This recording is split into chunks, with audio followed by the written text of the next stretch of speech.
Mga Lodi, don't skip ads po tayo, maraming salamat sa patuloy ninyong pagsuporta.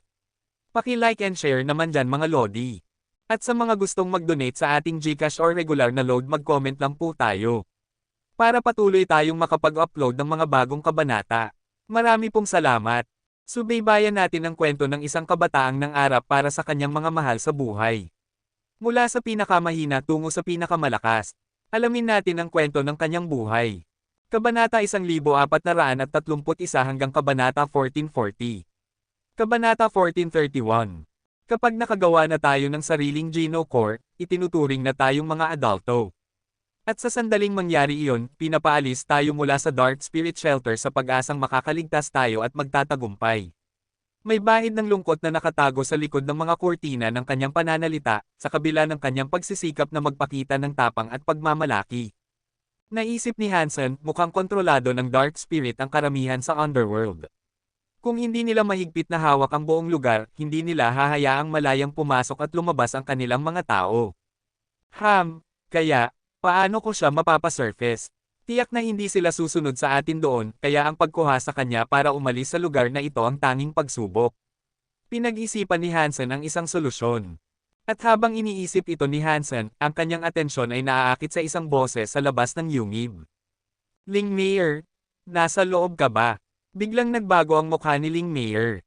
Tumalon siya sa likod ni King Snake at sumigaw kay Hansen, "Tara na. Kailangan na nating umalis." "Ano ba ang kinakatakutan mo?" tanong ni Hansen. "Hindi ako natatakot." Bago pa man siya matapos magsalita, isang madilim na anino ang nagsimulang pumasok sa yungib. Ito ay isang lalaki na may mga tainga ng pusa at buntot na katulad ng kay Ling Mayer. Malinaw na siya ay isang miyembro ng kanyang pamilya. Nakasakay siya sa isang berdeng insekto na kasing laki ng isang toro. "Saan ka naman pupunta ngayon? Halika, makipaglaban ka sa akin. At kapag natalo ka, sumama ka na. Alam mo na ang naghihintay. Huwag kang tatakas." Ang boses ng lalaki ay naging banta at hindi siya mukhang isang mabait na tao. "Hindi ako tumatakas," sinabi ito ni Ling Mayer at sinama ng tingin si Hansen gamit ang kanyang mga ngipin ng pusa na nakalabas. Hindi siya masaya dahil napakabagal ni Hansen. "Ilabas mo ang isa sa iyong mga nilalang para makipaglaban sa aking berdeng insekto. Kung matalo ka, babalik ka sa akin, ayon sa usapan." Tumalon ang lalaki mula sa kanyang alagang hayop at naglakad ng ilang hakbang na nagbabanta. Sumunod ang insekto sa kanyang amo, mukhang mapagmataas din. "Ang iyong insekto ay isang Gold Geno Core, samantalang ang akin ay hindi pa nga pilak." "Hindi naman patas iyon," protesta ni Ling Mayer. "Isang taon. Iyon ang usapan. Ikaw ang nag-aksaya ng oras mo sa pagtatago sa tambakan na ito sa loob ng tagal na iyon. Kung gusto mo, maaari akong makipag-ugnayan sa matanda at tingnan kung ano ang sasabihin niya tungkol sa buong sitwasyong ito," sabi ng lalaki. "Spirit 13, huwag kang magbiro," sabi ni Ling Mayer. Sinubukan niyang magpakita ng matapang na boses, ngunit ito ay nanginginig. Nag-aalala siya sa kanyang upuan. Kung gayon, paano kung pumunta ako at tanungin ang matanda kung ano ang itinuturing niyang nakakatawa? Handa nang umalis si Spirit 13. "Sige, maglalaban tayo." Pinigilan siya ni Ling Mayer sa pag-alis, ngunit siya ay nahuhulog sa kanyang plano. Ang pinakamalungkot na bahagi ay malamang na alam niya ito. Si Spirit 13, na may pinakamapagmataas at pinakamadaling suntukin na mukha sa universo, ay lumingon at sinabi kay Ling Mayer, "Piliin mo ang iyong pinakamahusay na mandirigma. Ano man, ikaw ang pipili." Tiningnan ni Ling Mayer ang dalawang mutant na nilalang na pag-aari niya at bumantong hininga. Ang isa sa kanila ay isang sanggol lamang pagkatapos ng lahat. Tunay ngang mahirap ang mga panahon para sa kanya. Ang Mutant Jade Rat ay mayroon ng pilak na Geno Core, kaya iyon ang kanyang pinakamahusay na pagpipilian. Hindi ito kalakihan, ngunit doon dapat umasa ang kanyang pag-asa, naisip niya. Handa pa rin siyang magpatuloy sa iminungkahing laban, ngunit naniniwala na siya na ang kanyang kapalaran ay seliado na. Ngunit pagkatapos, lumapit si Hansen at tinanong ang dalawa, at akala ko magkakamag-anak kayo." Nagsalita si Ling Mayer na may malaking pagsisisi, na sinasabi, "Oo, magkakamag-anak kami. Ngunit kung matatalo ako sa laban na ito, kailangan kong bumalik sa bahay at magkaanak para sa kanya." "Ano? Paano nangyari ang isang nakakasakit na kasunduan na tulad nito?" Nag-alab ang mga mata ni Hansen, at tiningnan niya si Spirit 13 na may matinding pagkasuklam. Madaling mapaamo ng Dark Spirit Geno Core ang mga nilalang. At syempre, ang kanilang mga Geno Core ay maaari pa ring lumaban. Gayunpaman, ito ay isang bagay na hinahangad ni Hansen. Ayaw niyang mawala ito sa lalaking iyon. Naisip ni Hansen na si Ling Meier ay magiging isang magandang kalihim para sa kanya sa mundo sa ibabaw. At tila marami siyang nalalaman tungkol sa bagong kaharian na natuklasan niya lang. Gusto niyang sumama sa kanya si Ling Meier, hindi kay Spirit 13. Ngayon na dinadala siya palayo ni Spirit 13, lahat para magkaanak, nagagalit na si Hansen. Kinakabahan na tiningnan ng Jade Rat ang insekto na makakalaban nito sa lalong madaling panahon. Nakaharap ito sa isang kaaway na may Gold Geno Core at alam nito, hindi nito gusto ang pagkakataon nito, tiyak na iyon. Bukod sa mga klase, ang daga ay maliit kumpara sa berdeng insekto. Wala itong pagkakataong manalo at inaasahan ng lahat sa yungib na ang isang malupit na kinalabasan ay sasapit sa mahirap na daga. Sige na, tapusin na natin ito, walang pakialam na sabi ni Spirit 13, ngayon ay may mataas na boses. Naglabas ng isang karit ang berdeng insekto, at tumalon ito, handang patayin ang daga sa isang iglap. Kaya mo yan. Walang pag-asang sigaw ni Ling Meier, na para bang ang isang mataas na espiritu ang kailangan ng daga para mapante ang laban. Sumigaw ang Jade Rat at nanatili sa lugar, nagyayelo sa takot. At nang akalain ni Hansen at Ling Meier na ang maliit na nilalang ay maglalabas ng kanyang Geno Core at lalaban pabalik, tumakbo na lamang ito palayo. Tumakbo ito sa mga burol. She asterisk T. Seryoso ka ba? Umiling si Hansen. Tumawa ng malakas si Spirit 13 at tinanong siya, anong klaseng basura ang kinokolekta mo? Ang yungib ay isang bagay, pero tao, nakakahiya kang panoorin. Uwi ka na at magkaanak para sa akin. Magiging mabuti ka para sa isang bagay, sa ganoong paraan. Ang tanging gagawin ko ay ang gumawa ng isang Super Geno Core para mapunit ko ang iyong mga tainga. Galit na sagot ni Ling Meier. Kalma ka lang. Pero sa totoo lang, hindi ko nakikita ang isang paraan palabas sa iyong problema. Alam mo ang kasunduan na nasa lugar, at maliban kung makakakuha ka ng isa pang nilalang mula sa iyong puwit para makipaglaban sa akin, aalis ka rito kasama ako para sa isang kinabukasan ng pag-aanak, o aalis ka sa isang body bag. Mayroon ka bang isa pang nilalang na handang lumaban? Oo o hindi. Binigyan siya ni Spirit 13 ng kanyang ultimatum. Ang Jade Rat ang kanyang pinakamalakas na nilalang, at wala siyang ibang handang lumaban. Iyon ang naisip ko. Ngayon, sumama ka na, naghihintay na ang iyong ama. Dinilaan ni Spirit 13 ang kanyang mga labi na may nakakasuklam na pagnanasa. Handa nang sumang-ayon si Ling Meier, ngunit bago pa man siya makapagsalita, may lumapit na iba. Kabanata 1432. Hayaan mo akong makipaglaban dito. Lumapit si Hansen sa berdeng insekto, ang kanyang pananalita ay nakatuon kay Spirit 13. Pareho lang iyon. Kumaway si Spirit 13 gamit ang kanyang kamay para sugurin ni Hansen ang berdeng insekto. Kumpiyansa si Spirit 13 na iyon lang ang kakailanganin. Ang pag-atake at depensa ng berdeng insekto ay balanse, at ito ay anak din ng isang nilalang na may banal na dugo. Kahit na ang mutant Jade Rat ay may Gold Geno Core, hindi ito makakalaban sa berdeng insekto. Kahit na pareho ang antas nila, magkaiba ang kanilang mga base. Alam ni Spirit 13 na mahalaga kay Ling Meier ang matanda, kaya hindi niya sisirain ang kanilang kasunduan kung matatalo ni Hansen ang kalaban. Binigay ng matanda kay Ling Meier ang itim at puting King Snake, ngunit hindi ito papatay para sa kanya, at hindi rin ito susubukang sakupin ang isang kanlungan para sa kanya. Kailangan pa rin niyang magsikap ng mag-isa. Hindi pa gaanong nakakapunta si Ling Meier, at sa lugar na ito, mahirap makahanap ng isang nilalang na mataas ang antas na mapaamon niya at mapapaniwala na sumama sa kanyang roster. Kahit na mahanap niya ang isa, kailangan niya ng mga mapagkukunan at oras. Iyon ay dalawang bagay na kulang siya. Ang mga nasa Dark Spirit ay nakakabasa ng mga life force ng may malinaw na paningin, ngunit hindi nakakuha ng masyadong impormasyon si Spirit 13 mula sa pinigilang life force ni Hansen. Dahil dito, hindi siya nag-ingat ng husto ng makipag-ugnayan sa kanya. Nang makita ang karit ng insekto na papalapit sa kanya, mabilis na sumuntok si Hansen patungo dito. Hindi. Sigaw ni Ling Meier, nakikita si Hansen na kusang loob na ginagawa iyon. Akala niya na si Hansen ay tagapagmana ng isang super nilalang, ngunit sa huli, ang kapangyarihan ng isang demi-Diyos na nilalang ay kontrolado pa rin ng Geno Core na pag-aari nila.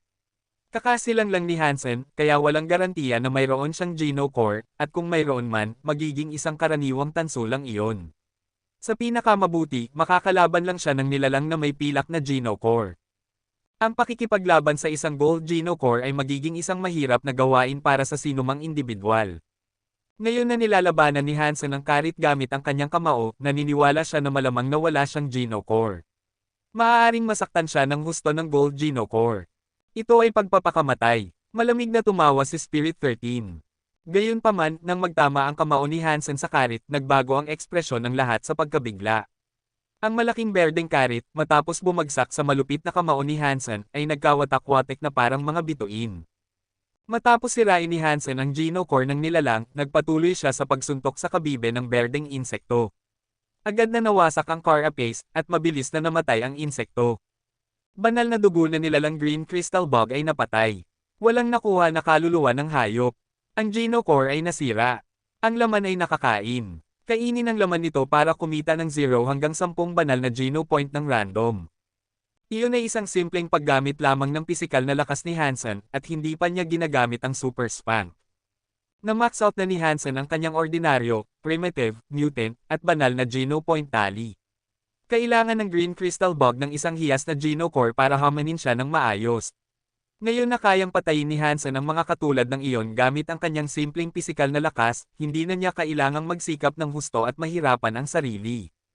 Ngunit ang suntok na ito ay lubos na nagulat sa dalawa.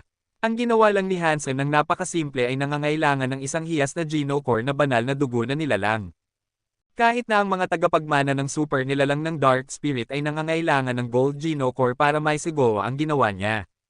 Naisip ni Ling Meyer na kakasilang lang ni Hansen, at kung totoo iyon, nakakatakot isipin na mayroon na siyang ganitong lakas.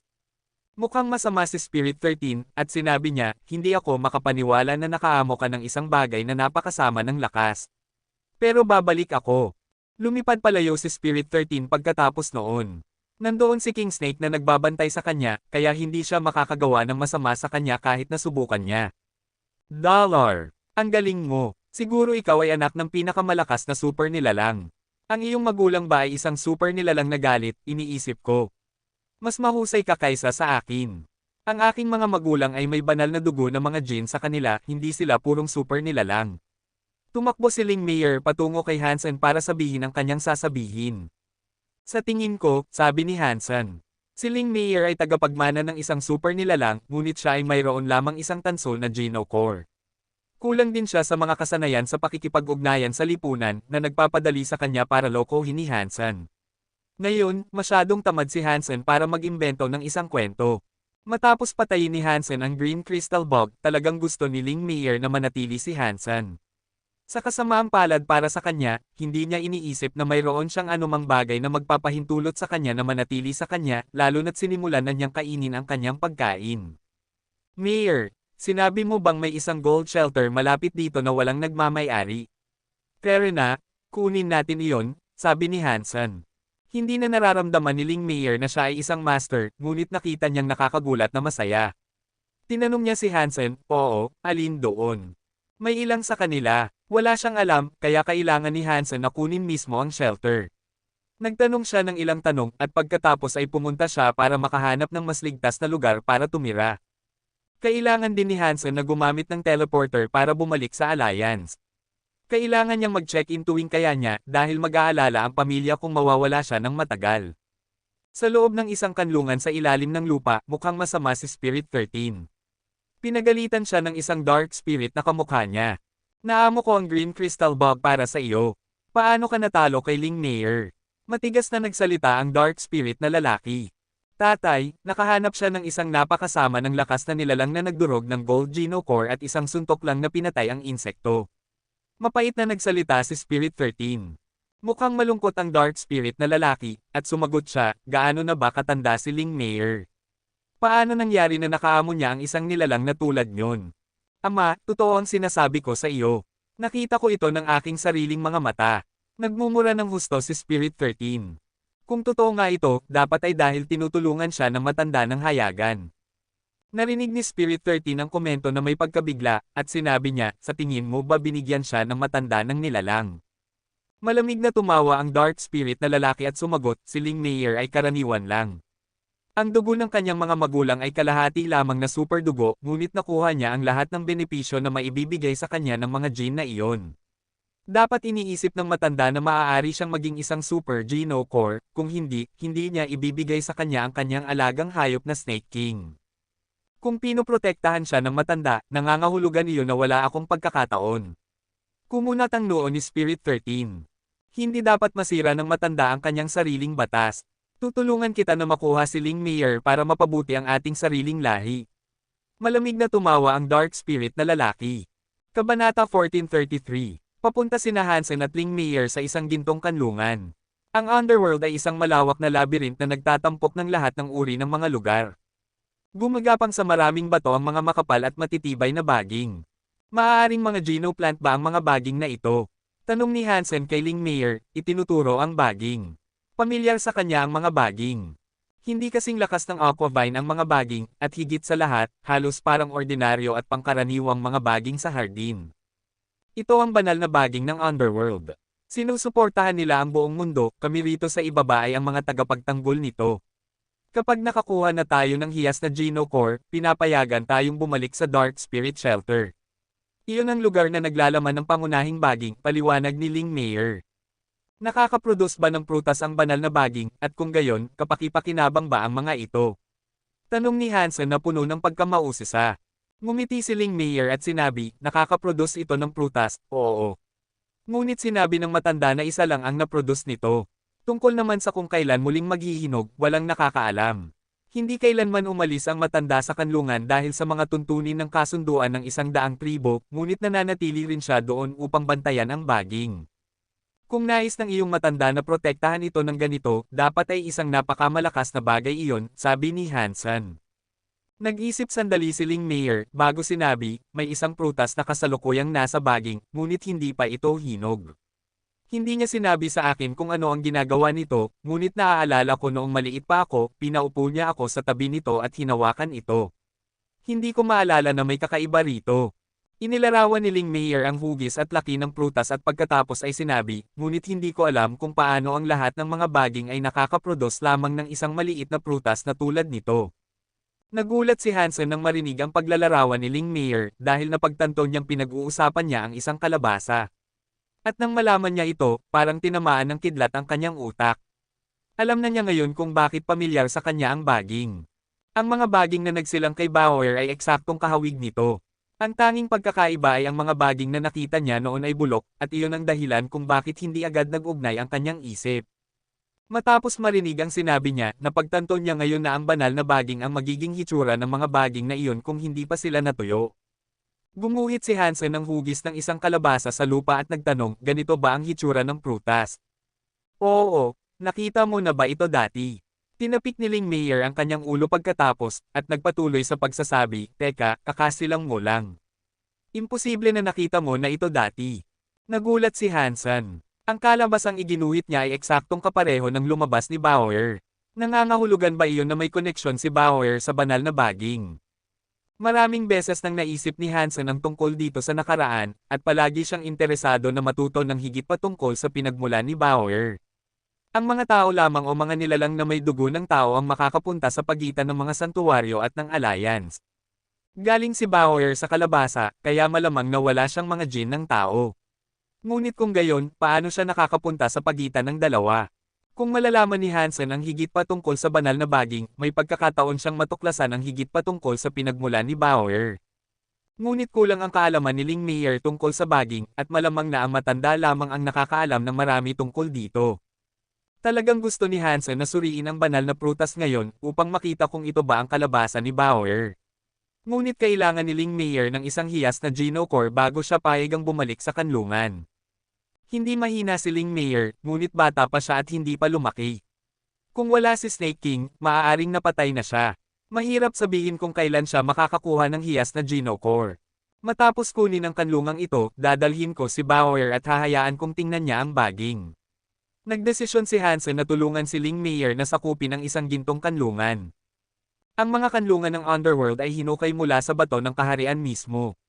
Dumating sila sa harap ng isang pintuang bato na maingat na sinuri ni Hansen. Mayroong kandado dito na hindi pa nabubuksan. Walang nagmamay-ari nito. Nakita na ng itim at puting Snake King ang kanlungang ito dati, ngunit ipinagbabawal siyang tulungan si Ling Mayer na kunin ito.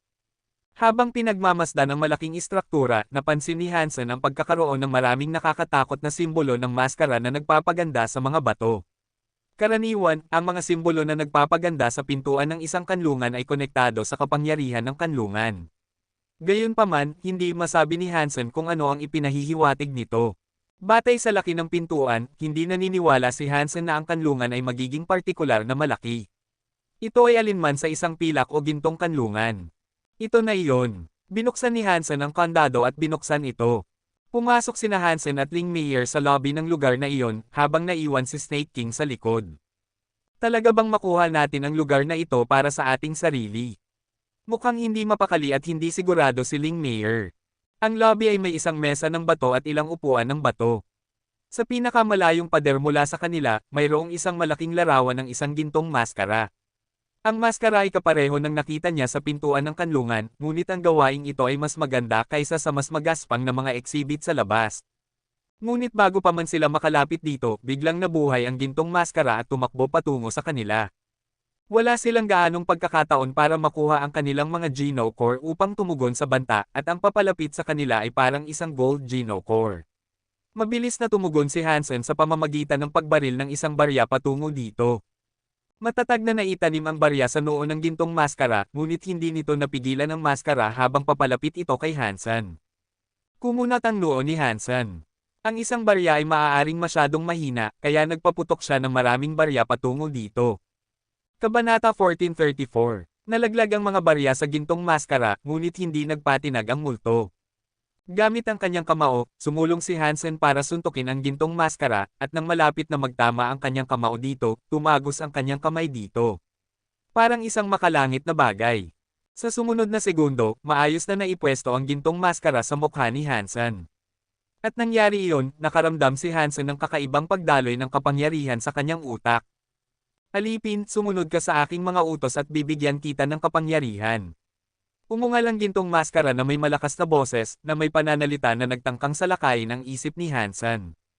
Gayunpaman, ang utak ni Hansen ay pinatibay ng mga crystallizer. Sinubukan niyang hawakan ang gintong maskara sa kanyang mukha, at napansin niyang kayanan niyang hawakan ito. Naging isang pisikal na bagay na ito. Hinubad ni Hansen ang maskara sa kanyang mukha at hinawakan ito sa kanyang mga kamay. Gumalaw at nagpumiglas ang gintong maskara. Ito ay isang napakahina na bagay matapos maging solid. Habang handa nang sirain ito ni Hansen gamit ang isang suntok, nagmakaawa ang gintong maskara, huwag mo akong suntukin. Huwag mo akong suntukin. Magpapasakop ako sa iyo. Hindi inaasahan ni Hansen na makakapagsalita ng malakas ang bagay na iyon. Ngunit naririnig pa rin ito, kahit na hindi gumagalaw ang mga tampok ng mukha ng maskara. Ano ang antas ng iyong Geno Core? Ano ang ginagawa nito? Gusto ni Hansen na tanungin ito para sa impormasyon bago siya sumang-ayon sa kahilingan nito. Ako ang gintong Geno Core na gold mask. Maaari kong idikit ang aking sarili sa mukha ng sinuman at pagkatapos ay kontrolin sila. Pakibitawan mo ako. Nagsalita ang gold mask na may nakakatakot at nakakagambalang boses. Parang walang silbi iyon, sabi ni Hansen. May silbi ito. Nagulat na sabi ng gold mask. Mabilis nitong sinabi, Panginoon, masyadong malakas ka. Iyon ang dahilan kung bakit maaaring mukhang walang silbi ako ngayon. Madali kong makontrol ang mga karaniwang nilalang kahit na ang mga may lakas ng banal na dugo. At higit pa rito, maaari akong umunlad upang maging isang hiyas na Geno Core at maging isang super Geno Core. Nagbibiro ka ba? Hindi pa ako nakarinig ng Geno Core na kaya umunlad, malamig na sagot ni Hansen. Pero hindi ako nagbibiro. Talagang kaya kong umunlad. Dalhin mo ako sa iyo, at makikita mo ito ng personal. Kung hindi ko magawa ito, may pahintulot ka na sirain ako. Nagmamadaling nagsalita ang gold mask. Sige, talagang ayaw ni Hansen sa maskara, kahit na ganoon pa rin. Mabilis na binigyan ng gold mask si Hansen ng kanyang marka, at pagkatapos ay dumiretso sa kanyang dagat ng kaluluwa. Sinuri ni Hansen ang impormasyon na kasama nito, at totoo ngang sinabi nito na kaya nitong umunlad. Gold mask, espiritu uri ng Geno Core, maaaring umunlad. Higit pa sa pagkagulat ang naramdaman ni Hansen. Ang mga Geno Core ay nangangailangan ng mga nabubuhay na bagay upang umunlad, at wala siyang ideya na kaya ng isang Geno Core na umunlad ng mag-isa. Nakita lang ni Hansen na umunlad ng mag-isa sina Little Angel at Golden Growler, ngunit mga kaluluwa ng hayop sila. Gayunpaman, makakapagtipid ng maraming problema ang Gold Mask kay Hansen. Hindi na niya kailangan ng isang espiritu upang kontrolin ang kanlungan dahil kaya itong gawin ng Gold Mask para sa kanya. Tapos na ba iyon? Hindi makapaniwala si Ling Mayer na tapos na agad. Oo, sa iyo na ang kanlungang ito ngayon. Ngumiti si Hansen. Sa teknikal, kanlungan ito ni Ling Mayer, ngunit si Hansen ang tunay na Panginoon at taga-kontrol nito. Sa wakas, may kanlungan na akong masasabi kung akin.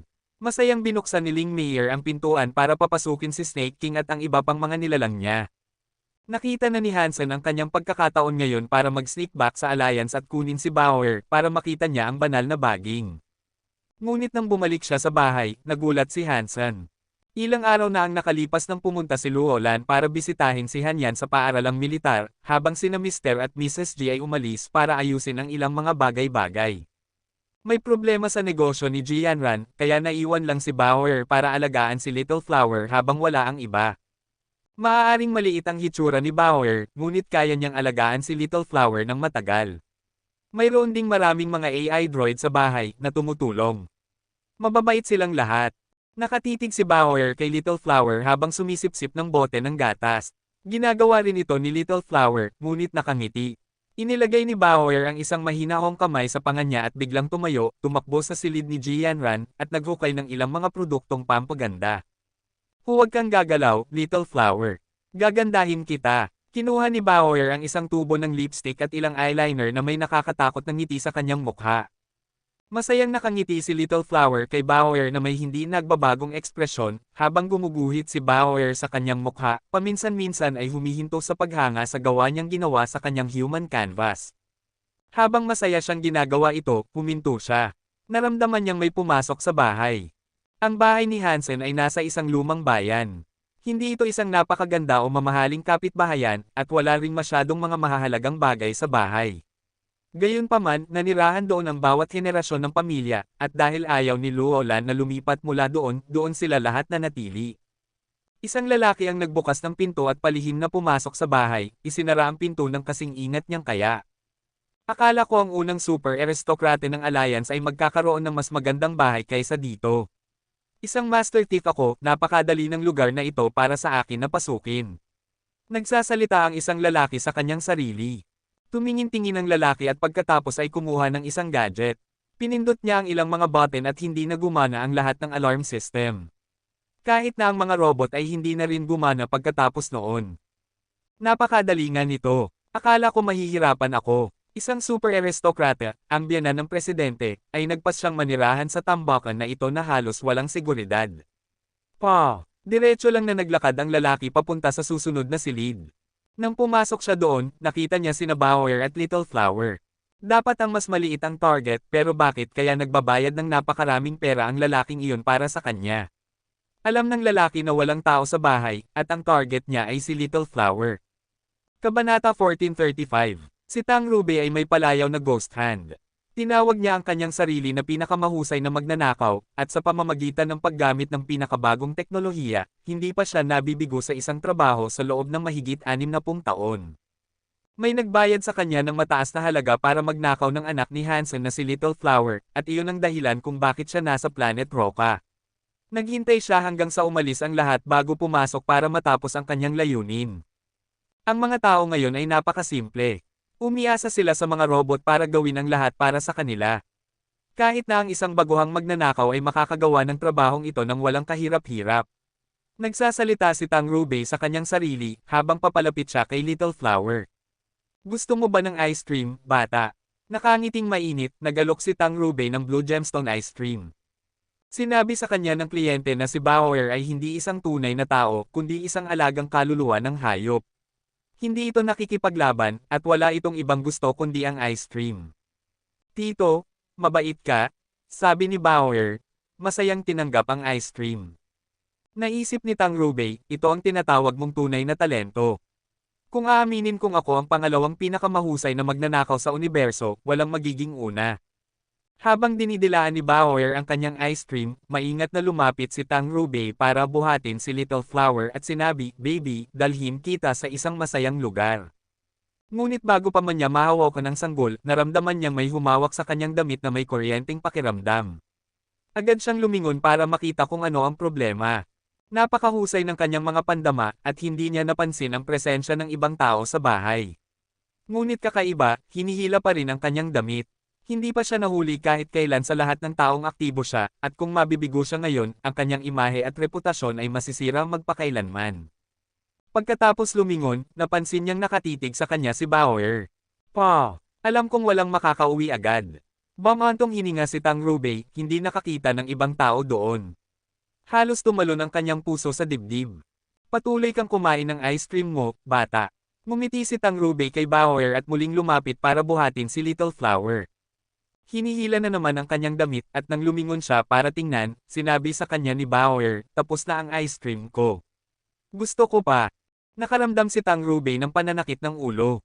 Kahit na hindi malalaman ni Hansen kung ano ang ginagawa ng alagang kaluluwa ng hayop o kung paano ito tinatrato, kung sasaktan ni Tang Rubei si Bauer, may posibilidad na mapagtanto ni Hansen na may mali kahit saan man siya naruroon. Para maiwasan ang galit ni Hansen, naisip ni Tang Rubei na mas mabuting huwag saktan si Bauer. Hindi naman talaga alagang kaluluwa ng hayop ni Hansen si Bauer. Mababa ang posibilidad na malaman niya, kahit na ano. Totoo nga na makasarili ang mga mayayaman. Hayan kung kumain ng isang cute na humanoid pet ng kahit anong gusto niya. Tiyak na nagtitipid ang pamilya ni Hansen sa kanya, naisip ni Tang Rubei. Pagkatapos ay binuksan niya ang mini fridge na nakakabit sa kanyang baywang at binigyan siya ng 2 pang ice cream. Gusto ni Tang Rubei na maging handa, kaya nagdala siya ng 3 ice cream bar, sakaling-sakaling. Binigyan niya siya ng natitirang 2 at sinabi, kumain ka na. Sa isang iglap nilantakan ni Bauer ang mga ice cream bar at agad na nagpahayag, Tito, gusto ko pa. Hindi ka ba magkakasakit, kakain ka ng sobrang ice cream. 3 lang ang dala ni Tang Rubei at wala na siyang maibibigay sa kanya. Wala na akong ice cream, pasensya na. Kung mananatili ka rito, bibili ako para sa iyo mamaya. Yumuko si Tang Rubei para buhatin si Little Flower habang sinasabi niya ito. Tito, dalhin mo ako para bumili ngayon. Hinihila ni Bauer ang kanyang damit. Gusto ni Tang Rubei na baliwalain siya, ngunit napagtanto niyang hindi na maabot ng kanyang kamay si Little Flower. Lumingon siya at nagulat. Nakakapit si Bauer sa kanya, at napaklakas niya, hindi na siya makagalaw. Isang high-class pet beast soul ba siya na nasa battle mode? Hindi nabanggit ito sa mission dossier. Nagulat si Tang Rubei. Mabuti na lang, napaka-honest niya, kaya ngumiti siya at sinabi kay Bauer, bibili ako ngayon. Isasama natin ang kapatid mo. Sabay-sabay tayong pupunta, okay. Okay. Mabait ka talaga, masayang sabi ni Bauer sa kanya. Tere na, kung hindi tayo magmadali, magsasara na ang mga tindahan. Lumingon si Tang Rubei para buhatin si Little Flower, ngunit muli, pinigilan siya ni Bauer. Tito, hindi ako pwede. Mukhang medyo mapait si Bauer sa pagkakataong ito. Bakit hindi? Ayaw mo ba ng ice cream? Nagmadali si Tang Rubei sa kanyang pagsasalita. Gusto ko, pero kung hindi ko matapos ang aking takdang aralin, mapapagalitan ako ng aking mga magulang. Itinuro ni Bauer ang mga libro sa harap niya. Gusto ni Hansen na matuto si Bauer tungkol sa Alliance. Gusto niyang manirahan siya doon sa halip na sa santuwaryo dahil tila mas angkop sa kanya ang sibilisasyon. Ang mga magulang ngayon ay nakakatawa. Pinag-aaralan pa nila ang kanilang mga alagang hayop. Shish! Tutulungan kita. Ang sinabi ni Tang Rubei ay para suportahan si Bauer, ngunit sa loob niya, naisip niya, kung hihintayin kong matapos ka, babalik na si Jianran. Tito, mabait ka. Naantig si Bauer. Oo, mabait ako. Kinuha ni Tang Rubei ang libro at panulat at sinabi, sa bukid, mayroong 67 hayop. 2 beses ang bilang ng mga pataw kaysa sa mga manok. Nag-scribble si Tang Rubei ng maraming walang kwentang sagot, plano niyang umalis ng mabilis. Mabuting tito, mali ito. Itinuro ni Bauer ang mga sagot na ginawa niya. Sinadya kong mali ang isinulat ko, para lang masubukan ka. Napakagaling. Nalulungkot si Tang Rubei na pagtanto niyang kailangan niyang gawin ng totoo ang takdang aralin. Ano ito? Isang master thief ako. Hindi ako dapat mapababa sa paggawa ng matematika ng sanggol. Nagmukhang mapait ang ekspresyon ng mukha ni Tang Rubei habang patuloy niyang ginagawa ang matematika. Kabanata 1436, lalo pang lumubog ang kanyang puso nang mapagtanto niyang may ilang mga tanong na hindi niya masagot. Marami sa mga paksang ito ang pinag-aralan niya noong mga nakaraang dekada, ngunit ngayon, nakalimutan na niya ang lahat. Wala siyang ideya kung paano makahanap ng solusyon para sa mas komplikadong mga tanong. Nakakatakot, paano nila hahayaang mag-aral ang isang bata ng napakahirap at nakakapasong bagay?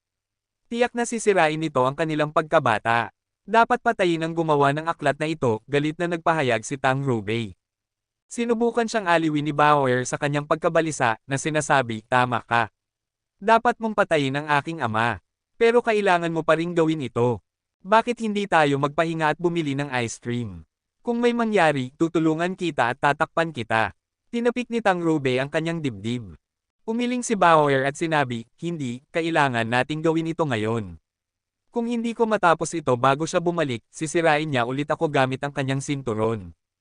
Pagkatapos noon, nagsimula ng tumulo ang luha ni Bauer.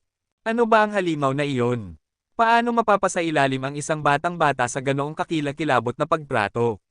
Dapat talagang pumunta ako sa Child Services at dalhin siya sa korte. Talagang nagalit si Tang Rube, nakikita kung gaano natatakot at nag-aalala si Bauer sa pag-iisip tungkol sa kanyang ama. Mukhang isang maganda at cute na bata si Bauer.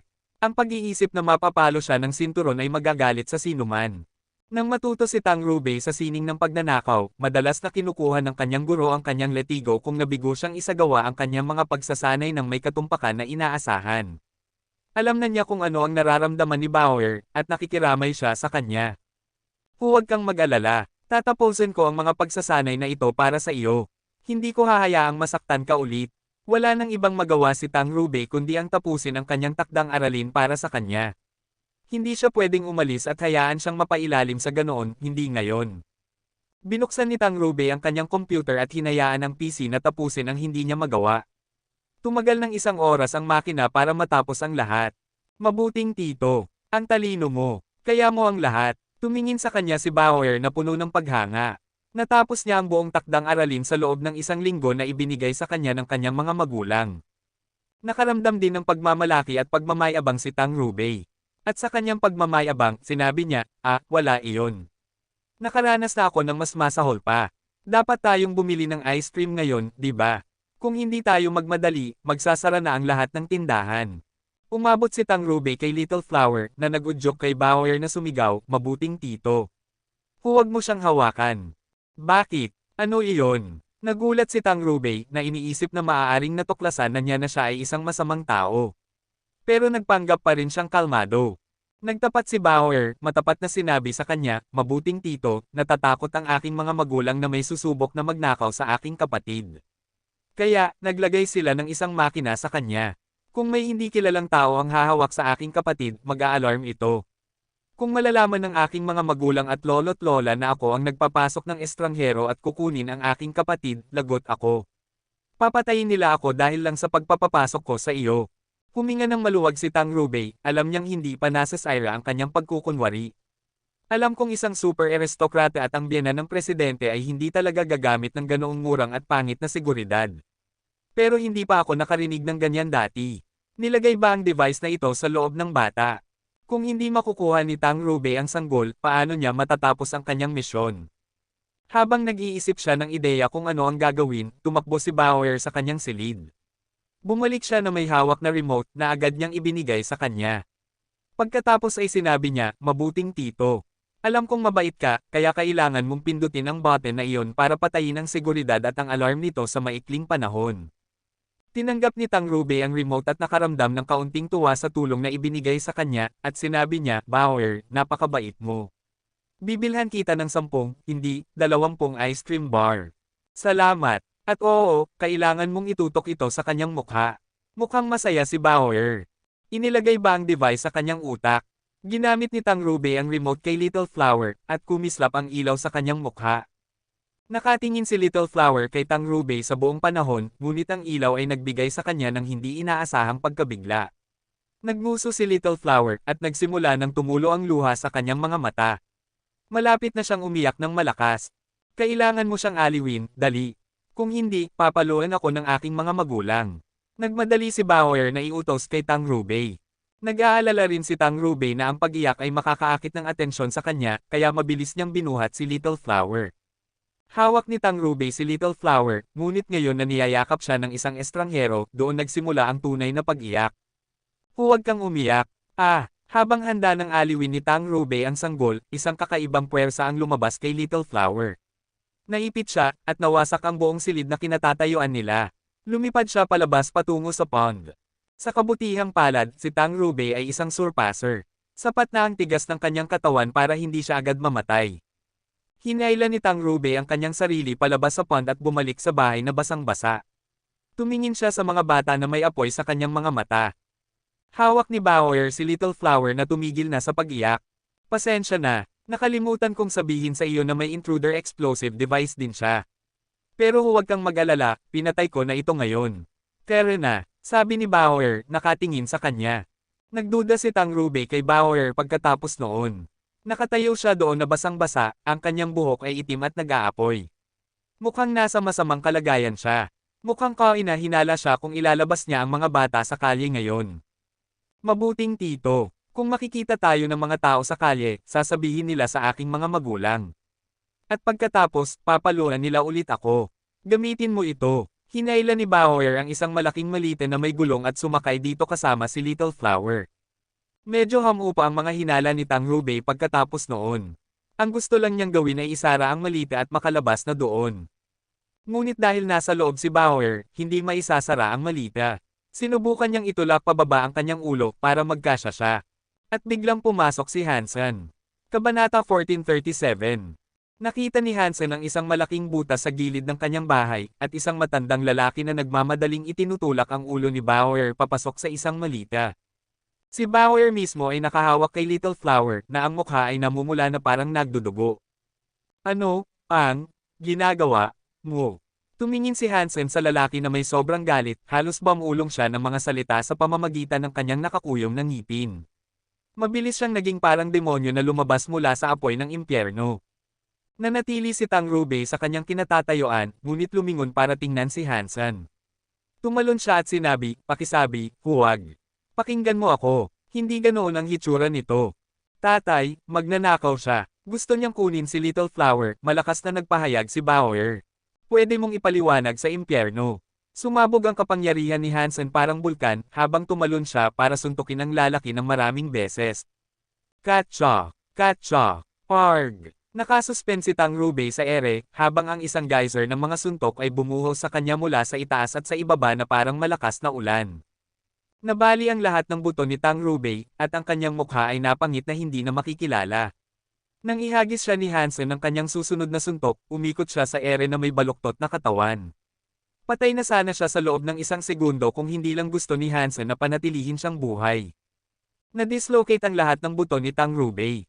Nais niyang magpakamatay kaysa tiisin ang sakit na iyon at hindi na rin siya makapagsalita. Ang tanging mailabas niya ay ilang masakit na luha mula sa kanyang mga mata. Binuhat ni Hansen sina Bauer at Little Flower at napagtanto niyang hindi dugo ang nasa mukha ng kanyang anak, ito ay isang magaspang na pagpapahid ng lipstick. Hindi naisip ni Hansen na kaya ng magnanakaw na itulak si Bauer papasok sa malita, kaya nagtanong siya, ano bang nangyayari?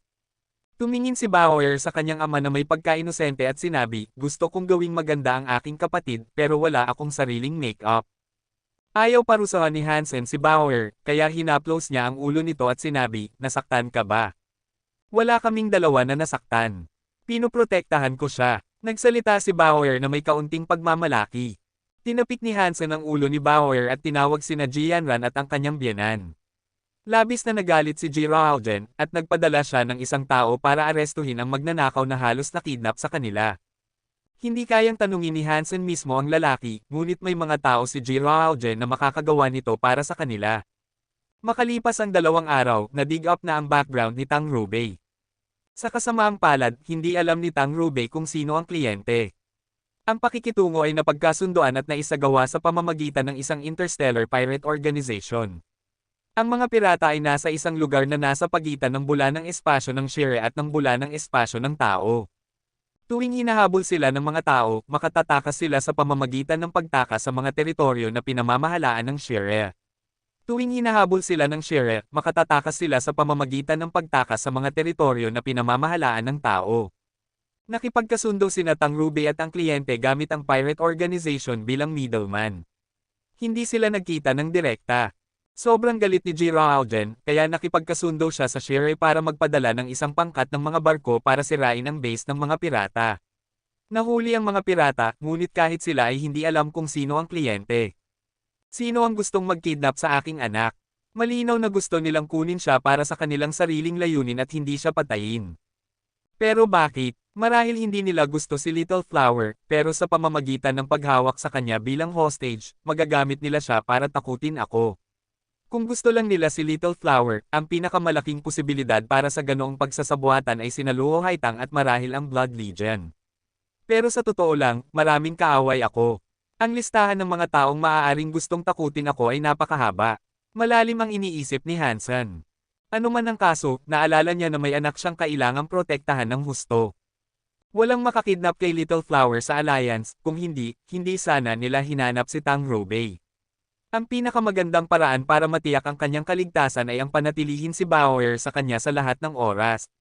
Dahil nasa tabi niya si Bauer, kahit na isang demi-Diyos ay hindi makakidnap kay Little Flower. Pero darating ang panahon na kailangan ni Hansen na dalhin si Bauer sa santuwaryo. Para sa mga panahong iyon, tatawagan niya si Zero para alagaan si Little Flower bilang kapalit. Pero hindi pa rin umalis si Zero sa santuwaryo ng ikatlong Diyos. Kung gagawin niya iyon, magiging spawn siya sa santuwaryo ng ikaapat na Diyos kasama si Hansen sa susunod na pagbabalik niya. Dahil wala si Luo Lan sa ngayon, kailangan ni Hansen na humingi kay Zero na bumalik. Nang sa wakas ay bumalik si Jianran, pinuri niya si Bauer, at sinigurado niyang bibilhan siya ng maraming regalo. Kailangan ko ng ibang magnanakaw. Maraming ice cream ang nakuha ko sa kanya, at ginawa niya pa ang aking takdang aralin para sa akin. At ngayon, binibigyan ako ng papuri at merienda, naisip ni Bauer sa kanyang sarili, habang nilalamon ang pagkain na ibinigay sa kanya. Pagkatapos ay dinala ni Hansen si Bauer pabalik sa santuwaryo. Kumbansin niya si Ling Mayer na samahan si Bauer para makita ang baging. Bauer, tingnan natin kung may koneksyon ka sa bagay na ito. Itinuro ni Hansen ang mga baging na kanilang pinuntahan. Mukhang nagulat si Bauer nang makita niya ito. Tinitigan niya ng husto ang banal na baging at inabot niya ito para hawakan. Huwag mong hawakan. Mapanganib ito, sigaw ni Ling Mayer, mukhang nagulat. Pero huli na, nahawakan na ni Bauer ang baging. Pero pagkatapos niyang gawin iyon, wala nang nangyari. Nakaramdam ng ligtas si Hansen sa kabila ng patuloy na pagkagulat ni Ling Mayer. Paano nangyari ito? Tanging tayo lang ang nasa underworld ang dapat makahawak dito. Kung ang iba ay hahawak dito, matutuyo ito at malalanta ang kanilang mga katawan. Marahil espesyal siya, sabi ni Hansen. Tumalon si Bauer pabalik at bumalik kay Hansen at pagkatapos ay lumingon siya para tumitig sa direksyon ng Dark Spirit Shelter. Tatay, gusto kong tingnan doon. Mukhang pamilyar ito at maaaring may kaugnayan ito sa kung sino ako, seryosong sabi ni Bauer.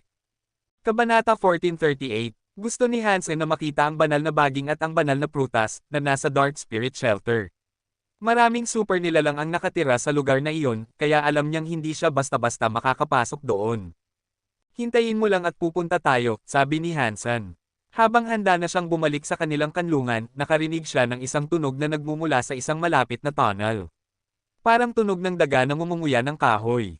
Ano iyon? Kumunat ang noo ni Hansen. Nang marinig ni Ling Mayer ang tunog, nagbago ang kanyang mukha. Hindi. Bakit may mga uod na kumakain ng bangkay dito? Ano ba ang uod na kumakain ng bangkay? Tanong ni Hansen sa kanya. Isang nakakatakot na nilalang nakatutubo sa underworld. Makakakain nila ang anumang gusto nila, at saan man sila magpunta, hindi na uusbong ang mga bagay-bagay. Kung lalapit sila sa atin, masama iyon. Malaki ang posibilidad na mawala ang kanlungang kinuha lang natin. Nagmamadaling nagsalita si Ling Mayer.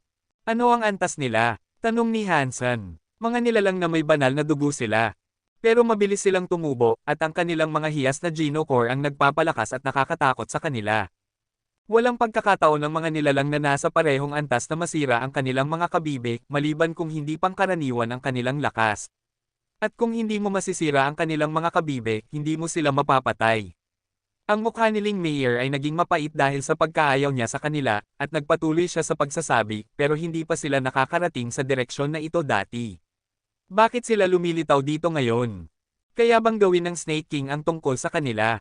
Nakinig si Hansen sa tunog ng pagnguya, at habang nagsasalita siya, napansin niyang tumataas ang lakas nito. Papalapit ito. Hindi siya makikialam dito. Ang tanging gagawin ng Snake King ay dalhin ako sa isang mas ligtas na lugar. Hindi niya tutulungan na itaboy sila. Umiling si Ling Mayer. Habang pinag-uusapan nila ito, lumitaw ang isa sa mga insekto sa isang liko sa malayo. Mukhang alimango ito. Sa likod ng kabibe nito, may puting disenyo na parang mukha. Matutulis ang mga kuko na hawak nito, at matutulis din ang mga pangil na nakalabas mula sa nabubulok nitong bibig. Ang nilalang ay parang isang maliit na tangke, at ang pangkalahatang kulay nito ay itim na parang obsidian. Nang ice-scan ni Hansen ang life force nito, nakumpirma niyang ito ay isang nilalang na may banal na dugo. Ang fitness ni Hansen ay tiyak na nasa kinakailangang antas para talunin ito, ngunit ang kanyang mga Geno Core ay hindi pa rin sapat. Pero ang kapangyarihan ng Crystal Egg at Bulwark Umbrella ay magpapadali ng kaunti sa laban. Espesyal din ang Real Blood at ang malalakas na barya, at may ilang mga trick at diskarte na gusto ni Hansen na subukan sa laban. Pagkatapos ay nagsimula ng magtungo sa kanila ang uod ng walang pag-aatubili o pagpigil, natural, tama ang hinala ni Hansen na papalapit ito sa kanila. Dahil walang oras para pag-isipan ng sitwasyon, alam niyang kailangan niyang kumilos. Kaya, lumipad si Hansen para salubungin ito. Kahit na si Ling Meier ay tagapagmana ng isang super nilalang, ang kanyang Geno Core ay napakahina. Lumipad si Hansen sa ilalim ng lupa na parang kakaibang ibon. Sumugod siya pababa sa likod ng insekto at naghatid ng malakas na suntok sa likod nito. Hindi niya ginamit ang Super Spank. Ang kanyang fitness level, kasama ang mga boost ng Super King Spirit Mode, ay hindi biro at dapat ay sapat na. Nang maging isang demi-Diyos si Hansen, mayroon siyang 8,000 fitness. Dagdag pa ng 2,000 fitness ang ibinigay ng mga ordinaryong Geno Point. Nagbigay sa kanya ng 4,000 bonus ang Primitive. Nagbigay sa kanya ng dagdag na 8,000 fitness ang mga Mutant Point. Dagdag pa ng 16,000 fitness ang ibinigay ng mga banal na dugo na Geno Point. Ang kabuuang fitness ni Hansen ay umabot sa 38,000. Malapit na siyang umabot sa 40,000. At dahil sa Super King Spirit Mode, walang pagkakataon ang mga nilalang na may banal na dugo na makatiis sa mga nakamamatay na suntok na kaya niyang ihatid. Pero habang sinusuntok ito ni Hansen, ang mukha sa likod ng kabibe ng uod ay nagsimulang lumiwanag ng husto. Nang magtama ang kanyang kamao sa kabibe, parang nagsuntok siya ng bakal. Walang pinsala ang naidulot niya, at ang malakas na tunog lamang ng tumunog na metal ang narinig. Sa loob ng isang kuweba, pinanood ni na Spirit 13 at ng kanyang ama, si Spirit 12, ang laban ni Hansen. Nang makita si Hansen na sinusuntok ito, hindi napigilan ni Spirit 12 na tumawa. Ang kanyang suntok ay mas malakas kaysa sa isang nilalang na may banal na dugo. Walang paraan na naamo ni Ling Meier ang ganitong nilalang, tiyak na ibinigay ito sa kanya ng matanda. Napakasama niya. Paano kung mapatay niya ang uod na kumakain ng bangkay? Tanong ni Spirit 13 na nag-aalala. Mukhang may pagkawalang pakialam si Spirit 12, at sinabi niya, kahit na madali niyang mapatay ang mga nilalang na may banal na dugo, wala siyang pag-asa na talunin ang isang halimaw na tulad niyon. Ang mga uod ay may Ghost Armor Geno Core, na nagbibigay ng napakataas na depensa. Maliban kung siya ay isang elite ng pinakamataas na uri, hindi niya masisira ang Geno Core. Naglaban si Hansen sa nilalang habang nag-uusap ang dalawa. Pero gaano man siya kahirap, hindi siya nagtagumpay sa pagsira sa kabibe. Pero alam niyang ang kabibe ang Geno Core nito, at nasa loob ng matibay na carapace ang tunay na uod. Sa tingin mo ba ang mahinang sandatang ito ay makakapigil sa akin? Ginamit ni Hansen ang Yin Yang Blast, at gamit ang kanyang Yin Force, ipinasok niya ang kanyang kamao sa gitna ng tiyan ng nilalang. Nashock si Hansen. Kahit na ang suntok na iyon ay hindi gumana, at may posibilidad na kasing lakas ng kabibe ang nilalang mismo.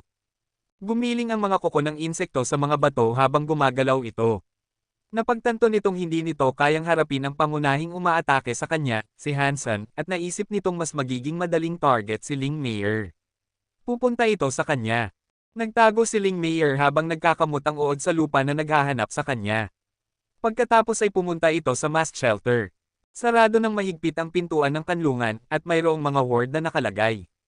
Pero hindi ito nagpatigil sa uod, tumakbo lang ito sa pintuan at nagsimulang kumatok dito na parang isang makina ng pagkubkob. Pagkatapos ng isang malakas na pagsabog, bumukas ang mga pintuan at nasira ang mga ward. Ang mga nilalang na nakolekta ni Ling Meier ay nasa loob pa rin. Tumakbo ang uod papasok at agad na hinuli ang isang nilalang na ahas. Mabilis nitong sinimulang kainin ito. Kumunat ang noo ni Hansen at nagsimulang magtipon ng kapangyarihan sa isang barya. Ipinaputok niya ito sa insekto na nagpabagal sa paggalaw nito. Mukhang nagbubuhat ng mga bato ang uod sa bagong bilis nito. Gusto ni Hansen na patayin ang uod, pero bigla siyang nakakita ng maraming katulad na nilalang na lumilitaw. Mayroong hindi bababa sa 100 ng mga ito. Ang isa sa kanila ay 2 beses na mas malaki kaysa sa isa na kinakalaban ni Hansen. Malinaw na ito ang hari ng grupo ng mga uod. Natuwa si Spirit 13 nang makita ito, at sinabi niya, Ama, napakagaling mo. Ikaw ang may-ari ng grupong ito ng mga uod. Kabanata 1439. Hindi akin ang mga uod na ito. Kung akin sila, amoy ko sila. Makikita ng Snake King ang amoy ko, at tiyak na malalaman ng matanda na ako ang nasa likod nito, malamig na sabi ni Spirit 12. Paano mo naman napilit ang mga insekto na salakayin sila? Tanong ni Spirit 13, na lubhang nagulat. Hindi mahirap. Pinapaliburan ko ang mga pintuan ng kanilang kanlungan ng isang insekto na may mabangong pheromone. Gustong-gusto ito ng mga uod higit sa lahat, at hinayla sila nito sa kanlungan mula sa malayo, paliwanag ni Spirit 12. Ama, ikaw ang pinakamatalinong Dark Spirit, papuri ni Spirit 13 sa kanya. Habang nag-uusap sila, halos lahat ng uod ay nasa loob na ng mass shelter. Masyadong marami sila, at pati na rin ang hari ng mga uod. Dapat nating iwanan ang lugar na ito at tumakas. Sigaw ni Ling Mayer. Hindi siya natatakot na mamatay dahil hindi hahayaang mamatay ang itim at puting ahas. Pero ang ahas ay may tungkulin na protektahan si Ling Mayer at si Ling Mayer lamang. Hindi siya makikialam kay Hansen, at iyon ang dahilan kung bakit nag-aalala siya. Dalhin mo ang iba at umalis ka. Mananatili ako at titingnan ko kung ano ang magagawa ko. Itinuro ni Hansen ang bawat isa sa mga uod na lumilikha ng mga ulap ng barya sa itaas ng bawat isa sa kanila. Lahat sila ay nabagal. Pero hindi nagtagal. Ang mga mukha sa mga uod ay madalas na lumiwanag, at kapag nangyari iyon, lahat ng barya ay natanggal. Nakakainis ang mga bagay na ito. Tumawag si Hansen ng isa pang barya. Iba ang itsura nito. Ang barya na ito ay mas malaki at mas makapal. Ito ang Genocore na nabuo ng kanyang Super King Spirit. Gusto ni Hansen na makita kung epektibo ito laban sa mga insekto. Ipinatong ni Hansen ang kanyang paningin sa hari ng mga uod at ipinaputok ito sa halimaw. Ang hari ng mga uod ay isang berserk na nilalang na may banal na dugo, at ang balat nito ay mas matibay kaysa sa iba. Dahil sa paniniwalang masyadong malakas ito, hindi man lang nag-abalang umiwas ang nilalang. Matatag na naitanim ang barya sa kabibe ng kaaway. Nagsimula na namang lumiwanag ang nagliliwanag na mukha, ngunit sa pagkakataong ito ay hindi na nito maalis ang barya. Pero hindi gaanong nakaapekto ang barya sa uod. Mukhang hindi gaanong epektibo ang mga kapangyarihan ng pagpigil ng barya na iyon kumpara sa iba pang kaya niyang gawin. Ang kapangyarihan ng Genocore ng barya ay mas mahina kaysa sa karaniwang barya dahil ang kapangyarihan nito ay hindi pinapagana ng sariling lakas ni Hansen. Pero hindi na pinansin ng hari ng mga uod ang barya na hindi nito maalis. Nagtuon lang ito ng pansin sa pamumuno sa kanyang mga tropa sa pagsakop sa kanlungan. Pero habang patuloy ang pagmarcha ng mga uod, nakaramdam sila ng kakaibang pangyayari. Naramdaman nilang nagsimulang maubos at mawala ang kanilang kapangyarihan. Sa paglipas ng panahon, ang Genocore ng barya ay nagiging mas mabigat at mas mabigat sa likod ng hari ng mga uod. Sa huli, ang bilis ng paggalaw ng hari ng mga uod ay nabawasan ng malaki. Talaga bang gumagana iyon? Masaya si Hansen. Ang isang Bronze Genocore ay nakakaapekto sa mga berserk na nilalang na may banal na dugo ay isang kapansin-pansin na bagay, at malamang na isang bagay lamang na kaya ni Hansen. Kahit na ang mga tagapagmana ng mga super nilalang ay hindi kaya ng ganitong bagay. Nagpasya si Hansen na tawagin ang kakayahang ito na pagsingil ng buwis, dahil kapag lumitaw ang barya, ang mga nilalang sa paligid ay makararamdam ng pagkaubos. Mas maraming mga nilalang, mas epektibo ito. Pero dahil ang barya ay isang Bronze Genocore lamang, ang saklaw ng epekto nito ay kalahating milya lamang ang lapad. Gayunpaman, para sa mga uod na nasa loob ng saklaw nito, epektibo ito. Naubos ng barya ang kapangyarihan ng isang dosenang insekto, at lahat ng kapangyarihan na iyon ay naipon sa likod ng hari ng mga uod na nagpabagal ng malaki sa nilalang. Pero dahil sa sobrang bagal ng rate ng pagsipsip ng barya, hindi sapat iyon para tuluyang pigilan ang hari ng mga uod. Kung ang barya ay magiging super, hindi ko maisip kung gaano kalawak ang saklaw nito. Magiging maganda kung sakop nito ang buong santuwaryo ng ika-4 na Diyos, masamang naisip ni Hansen. Pero kailangan niyang itabi ang mga ganoong naiisip para sa ibang pagkakataon dahil hindi pa ito kasing lakas ng ganoon. Nabagal nito ang pagsulong ng mga nilalang pero hindi nito tuluyang napigilan ang mga ito. Hindi naman inaasahan ni Hansen na mapipigilan ng Genocore ng barya ang mga ito. At sapat na sa kanya ang pagpabagal sa kanila ngayon. Nang makita ang mga uod sa harap ng kanlungan, tumawag si Hansen ng isang Genocore at inihagis ito sa hari ng mga insekto. Isang gintong bagay ang tumama sa ulo nito, ito ang gold mask na nakuha lang ni Hansen. Ang Gold Mask ay isang tier na mas mahina kaysa sa kaaway, pero sinabi nito kay Hansen na kaya nitong kontrolin ang mga nilalang na may banal na dugo. Pero dahan-dahan itong lumulutang patungo sa nilalang, at naisip ni Hansen na madaling maiiwasan ito ng karaniwang nilalang. Iyon ang dahilan kung bakit kailangan niyang gamitin ang barya para pabagalin ang hari ng mga uod. Gusto niyang makita kung sapat na ang bisa ng maskara para kontrolin ang mga nilalang na may banal na dugo. Muli, hindi umiwas ang hari ng mga uod. Tumama ang maskara sa mukha nito at umayon sa hugis nito para sa isang perpektong pagkakasya. Sumigaw ang hari ng mga insekto at marahas na umiling na parang nakikipaglaban sa isip. Napansin ng iba pang mga uod ang pangyayaring ito at lumapit dito para tumulong, pero habang papalapit sila sa hari ng mga uod, mas lalong nauubos ang kanilang kapangyarihan. Ginamit ng hari ng mga insekto ang mga pangil nito para subukang tanggalin ang maskara sa mukha nito, pero patuloy itong gumagalaw pataas at pababa ng hindi matatag. Malamang na nakikipaglaban ang maskara para makuha ang kontrol sa mga pangil nito. Makalipas ang ilang sandali, nakaipon na ng napakaraming kapangyarihan ang Geno Core ng barya, at sapat na iyon para matiyak ng Gold Mask ang buong kontrol sa hari. Di nagtagal, tumigil na sa paglaban ang hari ng mga insekto. Sumigaw ito, at pagkatapos ay lumapit sa kanya ang buong grupo ng mga uod. Tumayo sila sa harap niya na parang isang hukbo na naghihintay ng kanyang utos. Hindi makapaniwala sina Spirit 13 at Spirit 12 sa kanilang nakikita.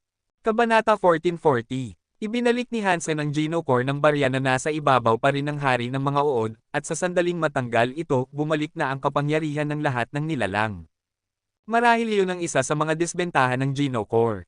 Kailangan itong idikit sa isang nilalang para makaipon ng kapangyarihan, pero sa sandaling matanggal ito sa nilalang na iyon, babalik ang kapangyarihan sa anumang nilalang na nasipsip nito, at matatanggal ang mga negatibong epekto na nakakaapekto sa nilalang na nagsilbing daluyan. Pero sa ngayon, hindi kailangan ni Hansen ang kapangyarihang ito.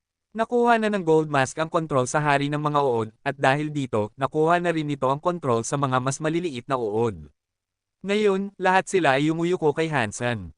Pakisabi sa akin ng isang utos, sabi ng Gold Mask, habang kinokontrol ang hari ng mga uod.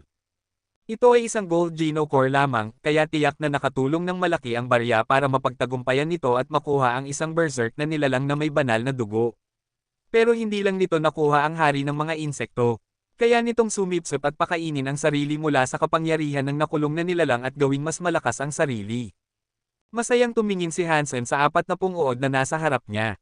Mukhang nakakuha lang siya ng isang hukbo ng matitibay na meat shields. Sa kabilang banda, mukhang masama ang pakiramdam ni Spirit 12. Mahirap para sa kanya ang pag-akit sa kanila doon, at ang hindi niya inaasahan ay ang pag-amo ni Hansen sa kanila at ang pagsunod nila sa kanya. Parang nagbigay siya ng 40 malalakas na nilalang na may banal na dugo sa kanyang kaaway nang hindi sinasadya. Kung hindi lang siya natatakot sa Snake King, papatayin na sana ni Spirit 12 si Hansen doon mismo.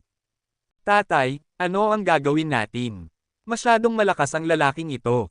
Naamo pa niya ang hari ng mga uod. At ano ba ang gintong maskarang iyon na suot niya?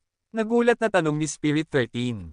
Hindi ako makapaniwala na ganoon na lang kalaki ang pabor ng matanda sa kanya, at handa siyang bigyan siya ng mga ganoong malalakas na nilalang. Mukhang malungkot si Spirit 12.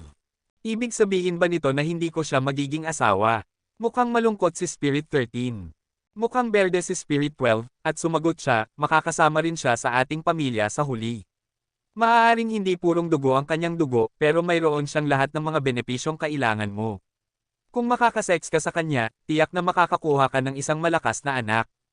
Ang Dark Spirit ay binubuo ng mga matatalinong tao, pero mayroon pa rin silang likas na ugali na magkaroon ng isang purong lahi na may magandang dugo. Hindi sila gaanong kaiba sa mga tao, sa ganoong paraan. Hinahanap nila ang mga magagandang tao na hindi namamalaya na gusto nila ang magagandang gene. Pero hindi siya natalo ng mga uod at naamo pa niya ang mga ito. Ano pa ang magagawa natin? Kaya mo bang gumawa ng isang bagay? Tanong ni Spirit 13.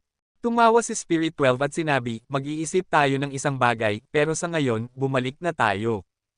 Pinanood ni Ling Mayer si Hansen na bumalik sa kanlungan kasama ang mga uod at naniniwala siyang nananaginip siya.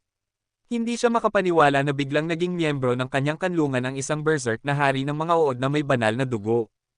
Tinanong ni Hansen ang Gold Mask, bakit pumunta ang mga uod sa ating kanlungan? Ang Gold Mask, na ang mga kamay ay nasa isip ng hari ng mga uod, ay nagsabi, gustong-gusto nila ang amoy ng mga Zalua flowers. Sinundan nila ang pulbos nito papunta rito. Zalua Flowers. Kumunat ang noo ni Hansen. Dinala ng gold mask ang hari ng mga uod sa pintuan at pinasinghot ito. Ito ang amoy. Sinuri ito ni Hansen gamit ang Dangshan Aura at nakita ang mga bakas ng pulbos sa lupa. Sinuri ni Hansen ang paligid at nakita ang isang landas na dumadaan sa mga pintuan at lampas sa kanlungan. May nasa likod nito. Si Spirit 13 siguro, naisip ni Hansen sa kanyang sarili. Dollar, ako ang Panginoon ng kanlungang ito. Dapat ba akong gumawa ng isang bagay? Tanong ni Ling Mayer, na nahihiya at hindi komportable. Dapat siyang maging Panginoon ng kanlungan, pero ginawa ni Hansen ang lahat para sa kanya. Paminsan-minsan ay nakakaramdam siya ng kahihiyan. Kaya mo bang magbigay ng magandang masahe? Ngumiti si Hansen. Ano iyon? Umiling si Ling Mayer, dahil hindi pa niya narinig ang salitang, masahe, dati. Nagpakita ng tame time na mukha si Hansen at ipinaliwanag sa kanya, ang pagbibigay ng masahe ay isang kakayahan na dapat taglayin ng bawat dakilang Panginoon ng kanlungan. Maaari nitong pasayahin ang mga tauhan at matiyak na gagawin nila ang kanilang makakaya sa pakikipaglaban, kapag dumating ang panahon. Gawin mo iyan, at may posibilidad na makakuha tayo ng mas maraming kanlungan. Bago pa man matapos magsalita si Hansen, sinabi niya, kaya mo ba akong turuan? Gusto kong maging isang dakilang Panginoon ng kanlungan. Matuturuan kita ng ilang diskarte, pero nakasalalay pa rin kung mayroon kang natural na talento o hilig dito. Sinuri siya ni Hansen. Maliit ang kanyang katawan, pero malaki ang kanyang dibdib. At least Dicop. Sabi ng matanda na magaling ako. Turuan mo ako ng alam mo at magsasanay ako kaagad. Masaya at nagmamadali si Ling Mayer sa pagsasalita. Sige, tuturuan kita ng ilang diskarte sa pagmamasahe. Pero ito ang aking pamana. Hindi mo ito pwedeng ituro sa iba, kahit na sa iyong matanda. Pangako sa akin na hindi mo sasabihin ito sa sinuman. Seryosong tumingin si Hansen sa kanya. Nalungkot si Ling Mayer nang marinig na hindi niya pwedeng sabihin ito sa kanyang matanda, pero higit sa lahat, gusto niyang maging isang dakilang Panginoon ng kanlungan. Nangako akong hindi ko sasabihin sa sinuman, kahit na sa matanda. Napakagaling. Ngayon, tuturuan kita ng lahat tungkol sa mga masahe. Ikinliklek ni Hansen ang kanyang mga daliri at tumingin sa kanya mula ulo hanggang paa.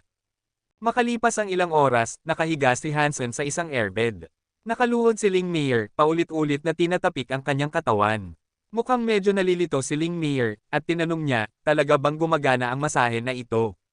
Oo, nararamdaman kong tumataas na ang aking kapangyarihan. Bumaba ka pa at mas tataas pa ito. Oo, mas malakas dito. Panginoon, napakagaling mo dito.